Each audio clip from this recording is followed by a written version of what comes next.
Okay, so let's open up this topic of time management because I think it's important. Time management, and it's specifically for you guys, right? For operations people, right? So this is the idea. Let's go ahead and think about like what the challenges are. So we'll go ahead and open up the research discussion panel, and we'll research questions, and this is the discussion. Okay, so I'll go ahead and lead this discussion again, and we'll get started with this idea. So let's start with Cynthia.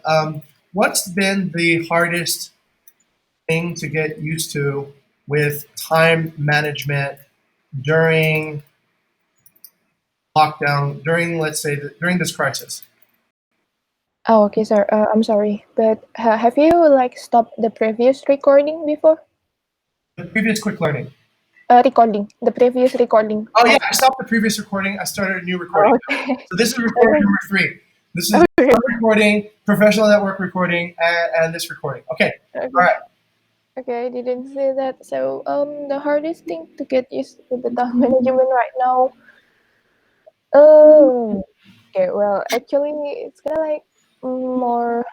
mm, I used to receive inquiry, maybe chat the guest, but no, I didn't do that anymore. So everything that I do, it's kind of like research or something.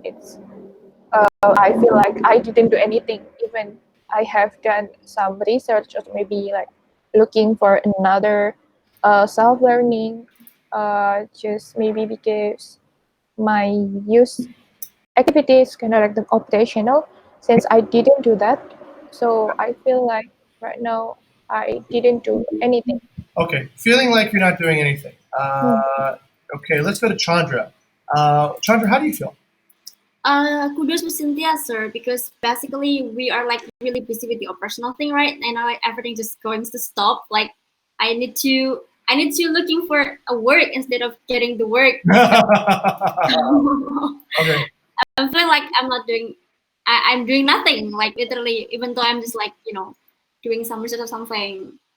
But maybe because the result is not just, become a solid result. That's why I don't feel that I'm doing something.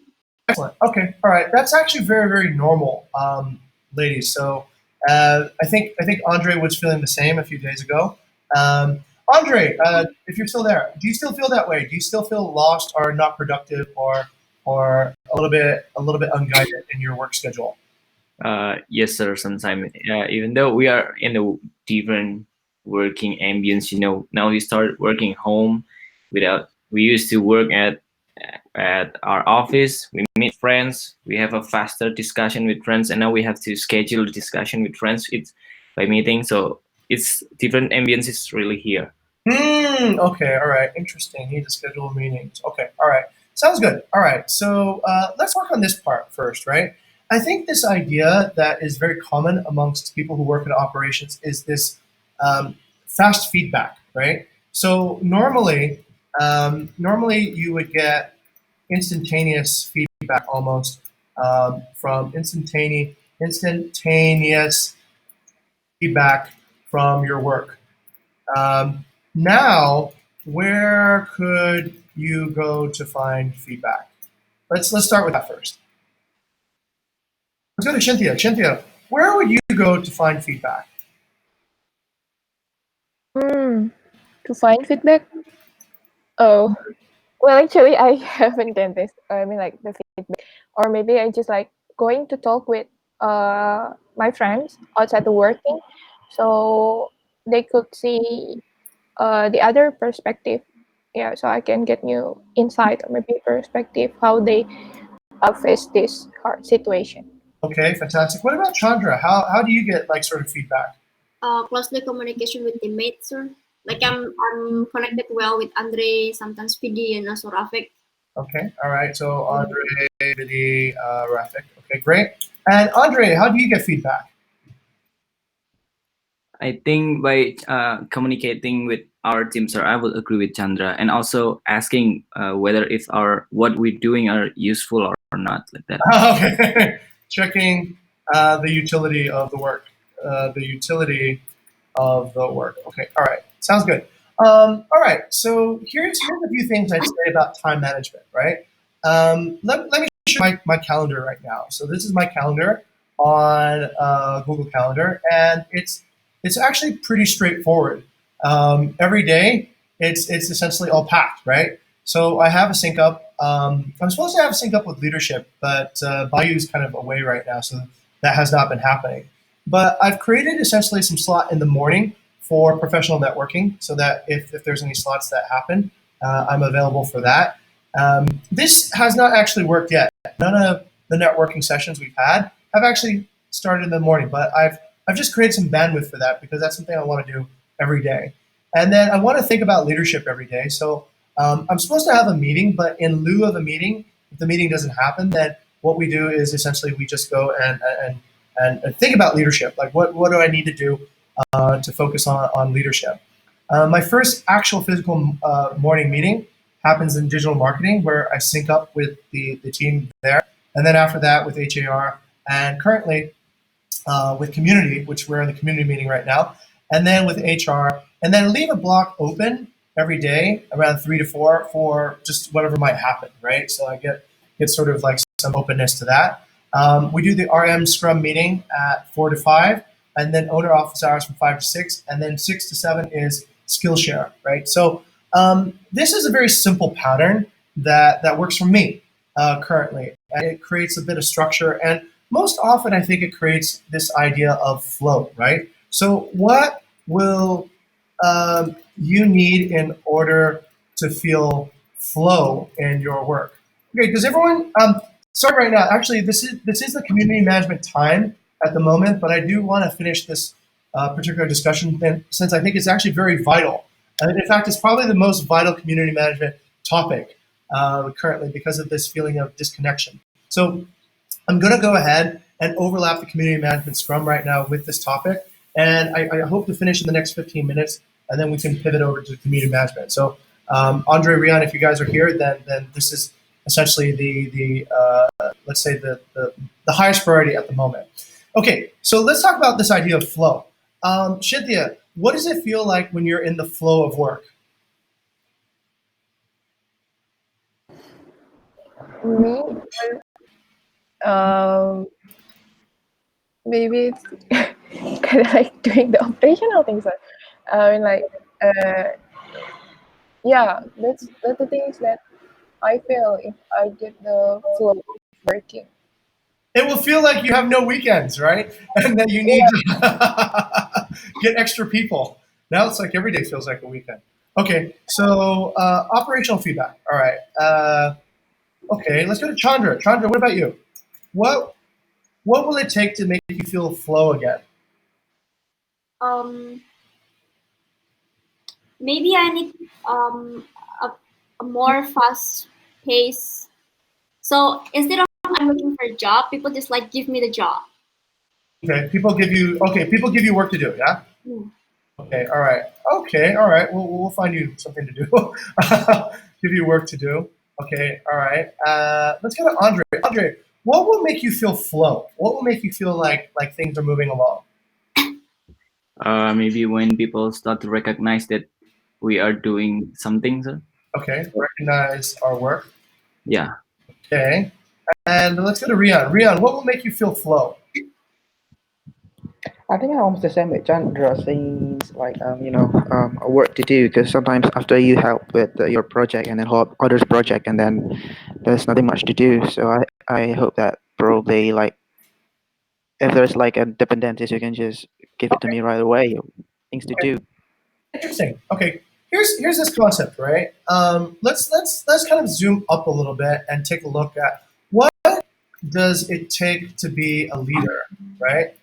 Um, I think this is actually a spirit and an ethos that I want to kind of create throughout our company, which is I think what it takes to be a leader is a few things, right? First, I think you have to identify problems and opportunities too as well, right? So first is this observation technique, like what is the problem? What's the opportunities that are there? The second part is to prioritize, right? Like, okay, what do I need to address first? What can I address later? And then the next part is actually okay to execute. What do I need to actually get done now? What can be done later? And such. So I'd like to start you guys off with like a simple framework, right? So this idea. So what? How can I lead myself? Okay. So you can think of it this way, right? Identifying problems and opportunities, um, identification. That's sort of like actually your initiatives, right? That's finding initiative level work. You're finding an initiative that will, let's say, align your work to the overall performance of the chapter. And that part's important, right? That part is very, very vital. If we can't find where the problems are, if we can't detect it, then it's really hard to lead, right? If we can't detect where the opportunities are. So the first part is getting a bit more skilled and getting a bit more capable at identifying where the potential problems and the opportunities are. The second is to prioritize, and that's essentially, I guess, why we have a list, right? Prioritization is your list, and you put your highest pivots at the top of your list so that these things can get done first, and so that these things can start making impact first. And then execution. Execution is actually your calendar. So if you want to actually make, let's say, progress on an idea or a topic, then you need to plan the time for it. If you don't plan the time for it, then it most likely won't get done. And that's normal, right? It's pretty much just that's the way it is. Now, I understand. I understand that for a lot of people working in ops, it is sort of a reactive thing. But at the same time, that's been a problem here at Bukit Vista. When we're always reacting to things, we never are proactive. So instead of, let's say, looking at how do we solve this cleaning issue forever, we always are apologizing and saying sorry, whatever that might be, to react to a guest complaint. All right. Instead of, let's say, having a terrible check-in experience because the key was misplaced or there was some screw up along the chain of communication, how do we fix that problem forever so that kind of thing never needs to happen again? That's proactive, right? And when you start shifting your mind from more of a reactive state to a proactive state, then that's where changes can start happening, right? That's where essentially you'll start saying, hey, you know what? There's an opportunity to actually fix this for good, such as this new project we're having with COVID. So how can we fix the cleaning situation forever in a property? And it will be immensely challenging, right? And we all know that. Like Andre and I began this project and we thought it was easy, right? Just show people how to clean it. But then we realized it's not easy at all, right? Because at some points, if you can contaminate and if you get the sequence wrong in the cleaning order, you've undone your work. And it required more work. So you start like to see, oh my God, this wasn't as simple. So I think the very first step is to really get comfortable with identification, right? You guys have already done that through picking your initiatives. The second part is to prioritize. Which initiative do you want to do? Which initiative do you want to abandon? And which initiative do you want to really, really focus on with all your intent? When you have focus, you won't feel like there's too much time. You'll feel like I don't have enough time, right? So this becomes an important practice. Let's take an example, right? And break this down. Let's say, for example, let's go into the HAR board and look for something that we can break down. Okay, Chandra has an initiative on guest profiling, but currently there is no description on why, right? Why should we do guest profiling? What is the overall intended effect? What makes this initiative worthwhile? So let's begin with that. Chandra, why should we do this? Why is this important? To understand more about the guest needs. About the guest needs. Okay, great. So what can we do if we understand more about the guest needs? We can adjusting our product related to what their needs. Okay, we can adjust our product, and also the faster thing that we can adjust is we can adjust our services to meet guest needs, right?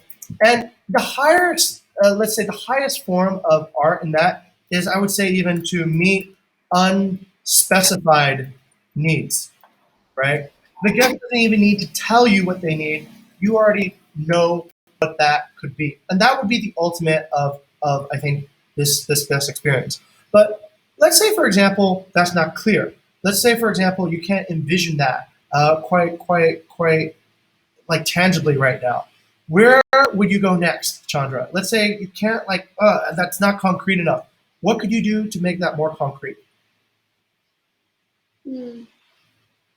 Still have no ideas, right? Okay, let's say, all right, let's test and see if you got it really concretely. Can you give me an example or just a theoretical walkthrough of what you would do in order to, let's say, get guest feedback, change a service, and then create an actionable 5-star review from that knowledge?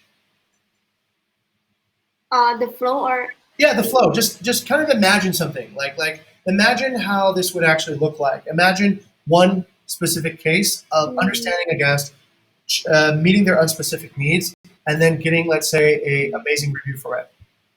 I would say like we would like monitoring the maybe inquiries Okay. where or what kind of inquiries that must be asked by the guest Okay. and what kind of property that is actually have the most inquired. Yes. Okay. Fantastic. And then what's the actionable result that we can get from that?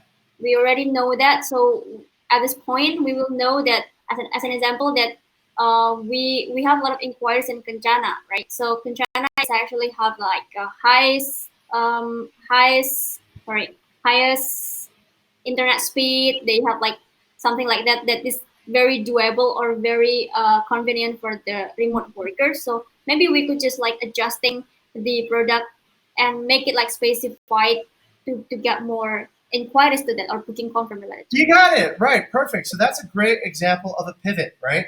So, okay, think of that even more, right? Think of that to the next level. Is there a way we can automate that event? Is there a way we can do that for every single property that we have on the books to match with every type of guest? And can we do that infinitely across, let's say, more and more properties? Right? So that then creates a question. That question I can kind of answer already, Chandra. There is a tool called a knowledge base, right? So what is a knowledge base? A knowledge base is essentially you essentially answer questions continuously on, let's say, a Slack feed. This knowledge base accumulates all the answers to that question so that you don't ever have to, let's say, train anybody to understand that particular question anymore. Let's say you have a new person in air support and they ask, hey, Chandra, I got this guest. What is the best villa for it? You go, you know what? I've answered that question 2 years ago. I don't really feel like answering it again. Why don't you go and consult the knowledge base and just write your question and you can get that started. So then, Chandra, you can actually start superhosting at scale. You can start thinking about how this initiative can be paired with a piece of technology to actually accelerate this type of matching, right? So boom, you have essentially now a project. You have an initiative to work on. So you have to like maybe download this app. You have to play around with it. You have to get to understand how it works. Does it actually useful? Does it fulfill our budget requirements? Does it actually do what it can do? And can it solve that problem? So then you have essentially something that can continuously create new initiatives. What if it fails? No worries. If your pivot fails, work on your next idea, right? Work on what you can do with that to get it to grow. Okay, that's just an example. Let's go to Shinthia. Shinthia is working on, let's say, an initiative here of remote superhosting. Great. Okay, so she's working on these things of using GIF culture, video chat, and professional networking. But it doesn't say why, right? Or how, or what we're going to do. Why are we doing remote superhosting, Shinthia? It will be easier us to connect it with the guests, even based on the vision that we will go to globally. So I think it will help. Yes, right. That is the reason to do it. So that if we do perfect, let's say, remote superhosting, it's kind of perfecting like remote work culture too. We can work from anywhere, and guests can be accepted from anywhere, even if they don't live in the same country as we do. We've already proven that that works, Shinthia. That works already for Panita. You're in Jogja, you host guests in Panita, and they give you good reviews. So that is something that we can develop. Now, But maybe it's not Miser. How is because the good review that the guest left is because of the other factor, maybe like the on-site team. Well, you are managing the on-site teams, right? You're coordinating their behavior and their work to get things done before the guest arrives. So remote is not necessarily. You think about back to this idea of what you actually control. You control really communication, right? So really be an expert around communication. Be an expert around motivation, persuasion. Be an expert about correcting the, selecting the right audience, crafting the right messages, picking the right timing. This is your toolbox. These are your palette, your painting pictures. So this is what you can actually do to affect things. Right. You cannot necessarily take credit for all the on-site work, but you can take credit for, let's say, at least that work was done at the right time, or that work was done for the right audience, or whatever it might be. Now, you actually have some tools too, as well, right? Maybe you can cooperate with Cynthia on this. Perhaps Cynthia discovers, as an example, through her guest profiling, that Chinese guests love playing mahjong, right? That they love mahjong. They love playing mahjong all day long. And nothing makes them happier than to drink Qingdao beer and play mahjong at night instead of going out to nightclubs. So Chandra might have done that research, and she figured out that that's what Chinese guests want to do. Now, what you can do, Cynthia, is you can then say, all right, owner, would you consider buying a mahjong table and get 20% more bookings from Chinese guests? And they would go, how much is a mahjong table? It's like maybe 3 million rupiah. Okay, all right, that makes sense. And 20% more, you would make 6 million more per month by having this thing, and that could work. So then you go, all right, I'll order one for you. We'll deduct it off of your next payout, and we'll have this sent over to Nusa Penida tomorrow, and you will have a new mahjong table, right? So then this mahjong table goes out there. The on-site staff set it up in the living room area or whatever, some common area, and then guests are playing it, and then you're getting 5-star reviews because you fit the right message to the right audience at the right time, right? And you were able to connect these dots. So this would be another example of how to cross-pollinate in your research initiatives too as well. One idea sparks another idea, sparks a meeting, sparks an initiative, and these projects are essentially your feedback system now. You can count your projects as successful if they get implemented. If the actual owner does it, like what we did with Andre, 6 owners agreed to do this COVID-19 cleaning. Great. 1 owner rejected it. 2 owners rejected it. I forgot. So we already know that we have progress. We got that feedback from the community that our work matters. They recognize that our work is valuable. Okay. So the results are evident as well. And furthermore, to address your feelings, Cynthia, you're going to fail.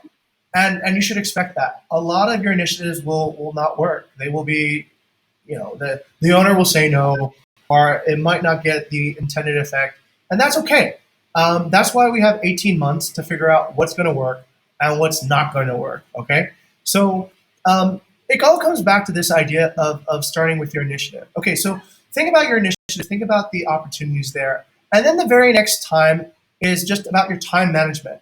How much time do you want to spend coordinating, communicating, and how much time do you want to spend working? I would say that could be the very simple way to divide your calendar. How to divide your calendar. So you can just divide it into 2 chunks, right? One chunk is for, you can divide it into 3 chunks, in fact, 3 chunks. So you could have 3 chunks, and this makes things easy, right? One chunk is for communication and coordination.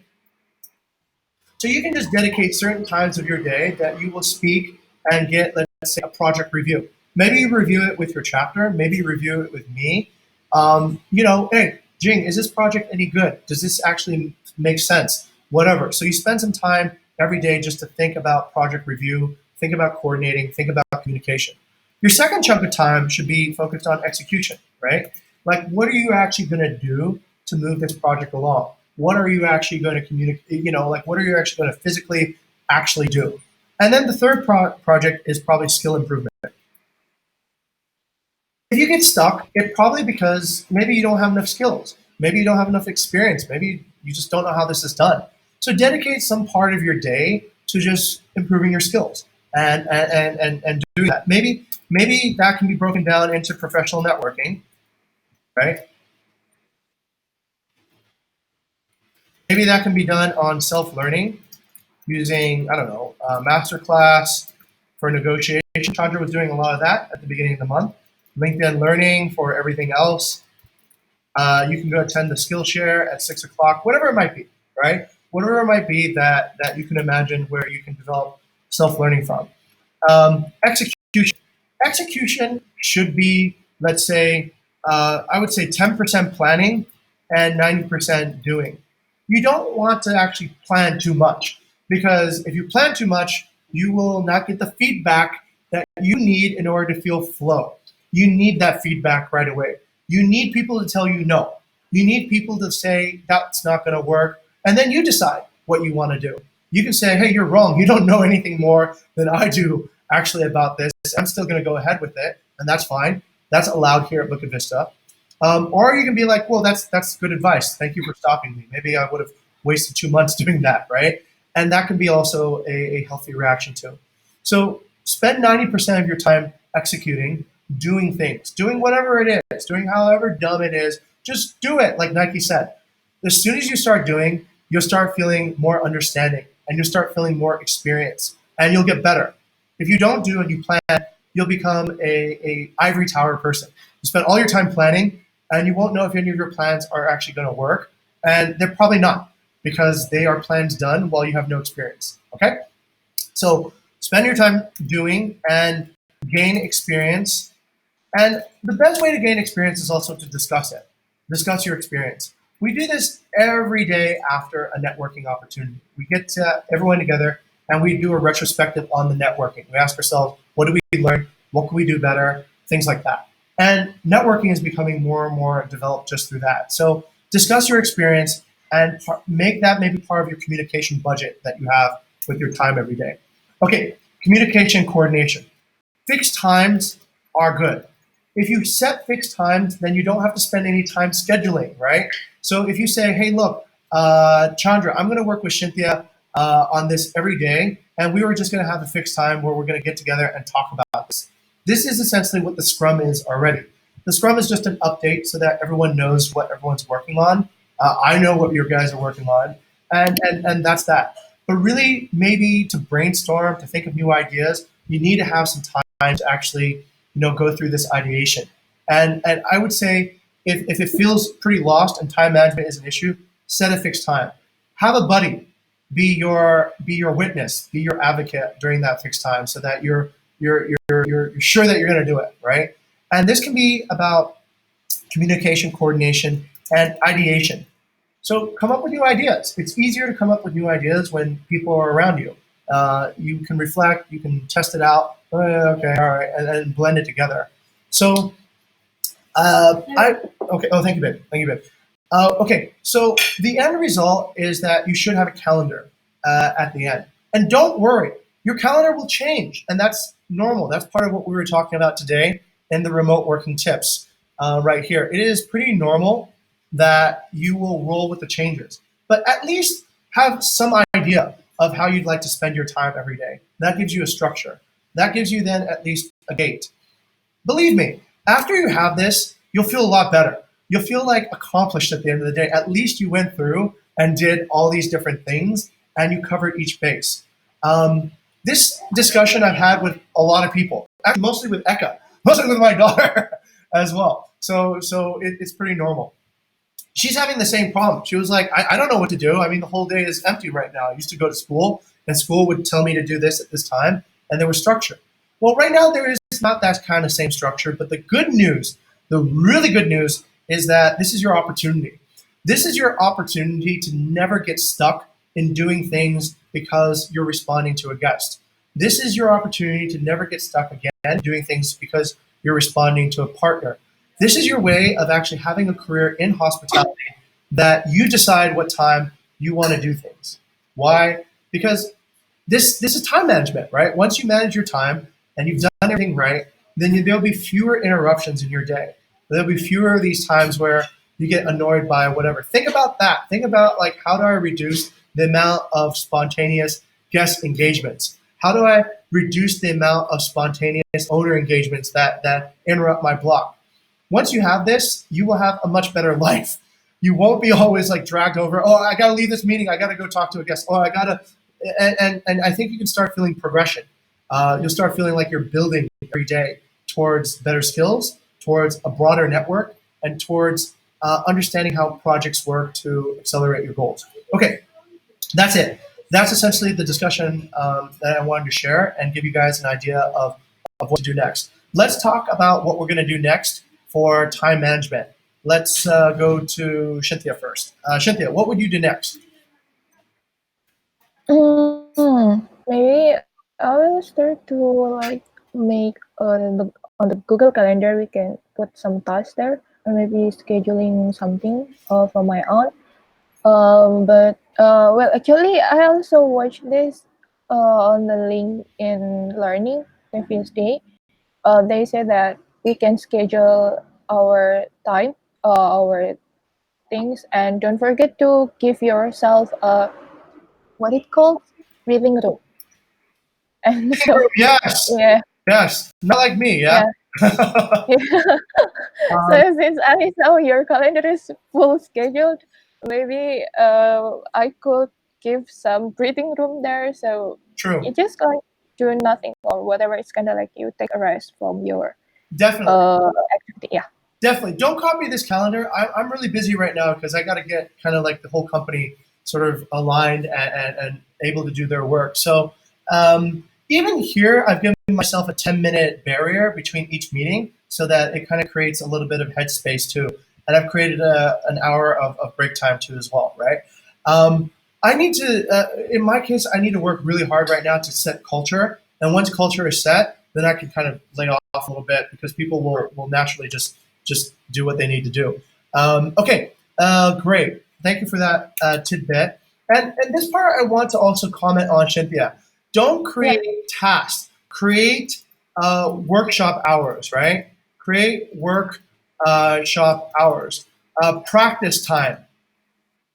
I think this idea is subtly different, but very important. You don't want to create a task because a task will finish, right? Eventually, if you create a task, that will end.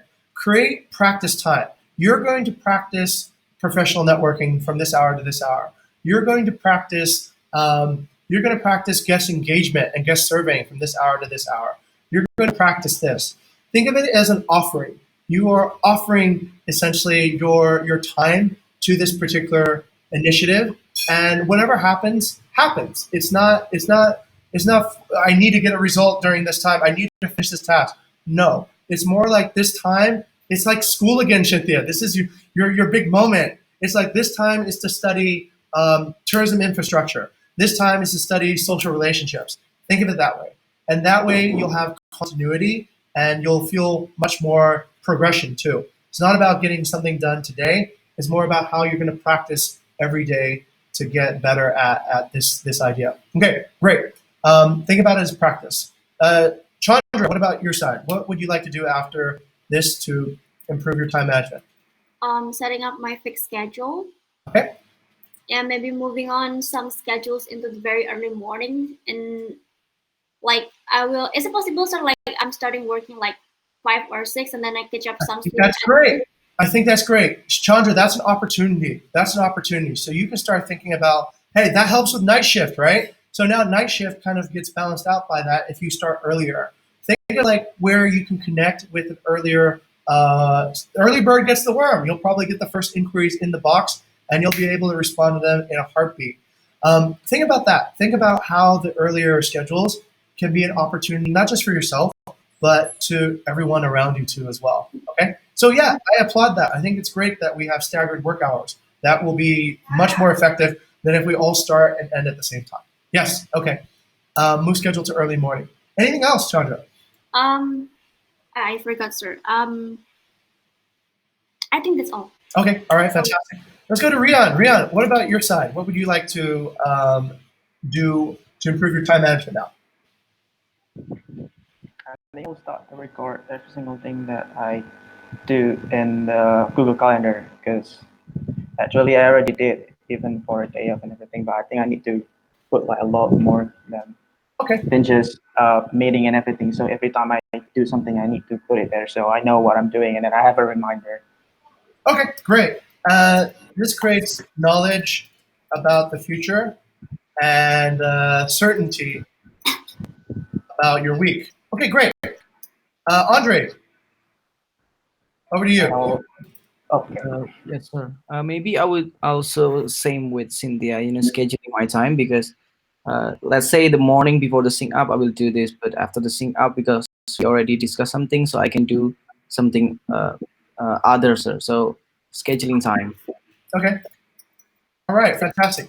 I know that HAR has essentially had the hardest transition to this process because most of the work in HAR has been reactive. So you guys are, let's say, at a different cultural baseline than other groups that have much more project-based work, such as content, business development, and revenue management. So this is okay. This is essentially a evolution of that type of work. And I think, once again, I think the key is to remember to practice. Practice every day doing this. Practice at focusing on the three chunks of work: communication, coordination, execution, and skill improvement. And if this gets practiced every day, it starts becoming a habit. And that's the most important thing. Once you have a habit, then if this habit is good, then it's really, really powerful. It will allow you to just essentially swap in a new skill, and within 180 days, you can speak Mandarin, right? Or swap in a different like objective. Within 180 days, you'll be connected to the CEOs of all the Fortune 500 companies. So those can be actual goals. Those can actually be skill goals. Those can be networking goals that you set in the back of your mind. And the best part, the really best part right now, I see as an opportunity, is that it's quiet. It is so quiet right now that you can focus. You don't need to worry about like your interruptions breaking up your focus. You don't need to worry about really anything besides your meetings breaking up your focus. And you choose whether or not you want to go to those meetings too, and how many meetings you want to go to. But you can focus. And for some of us, I think this is almost like a very empowering way to work. It's almost like you know what you want to do in the beginning of the day, and you can accomplish it. So many times in ops, you know what you want to do, but by the end of the day, so many things have happened that you were taken so off track, you couldn't really get to your main goal. So, and then that happens again the next day, and the next day, and after a while, you just go, oh, fuck it. It's never going to happen. I'll never do a project. So I think of it from that mindset. I think that this is an empowering situation. Okay, that's pretty much it. Let's just get some feedback from me real quick. Cynthia, how helpful has this been in understanding about time management?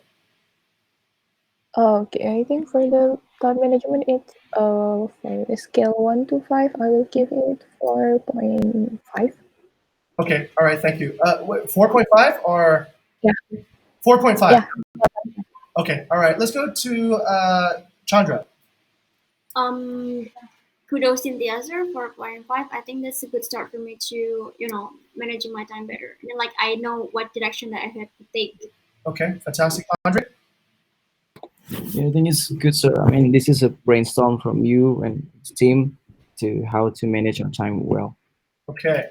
Okay. Oh yeah, just double checking. Was that, Cynthia, was that out of 10 or out of 5? Sorry, sir. Out of 5. Oh, out of 5. Okay, good. If that was out of 10, I would have been worried. I was like, oh, okay, what did I do wrong?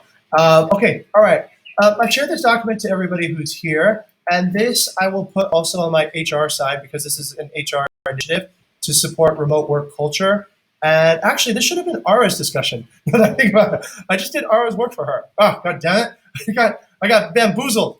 Okay, so this is actually related to improving remote work culture. So this is tied to here. Okay, so this is kind of like a discussion. And okay, all right, we have it organized, and we will know how to do the follow-up later on this topic if need. Okay, that's pretty much it. If you're in community, we'll continue with the community talk. If you're not, then hope you guys have a good day. All right, see you guys. Have a good day, everyone. Bye-bye. Okay,